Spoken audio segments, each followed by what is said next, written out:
दंतेवाड़ा जिले के कलेक्टर विनीत नंदवार विकासखंड दंतेवाड़ा अंतर्गत मांझी पदर पहुंच शासकीय प्राथमिक शाला एवं पूर्व माध्यमिक शाला का जायजा लिया। पीला ग्रेड मिले प्राथमिक शाला पहुंच निरीक्षण कर अध्ययन अध्यापन की व्यवस्था और शिक्षकों की उपस्थिति के संबंध में जानकारी ली।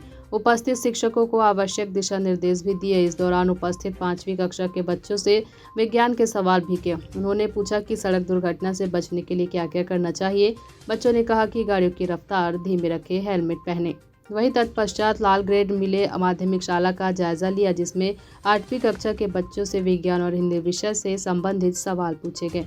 निरीक्षण के दौरान जिला पंचायत सीईओ आकाश ठिकारा, जिला शिक्षा अधिकारी राजेश कर्मा सहित अन्य शिक्षक मौजूद रहे। बचेली से फकरे आलम की रिपोर्ट।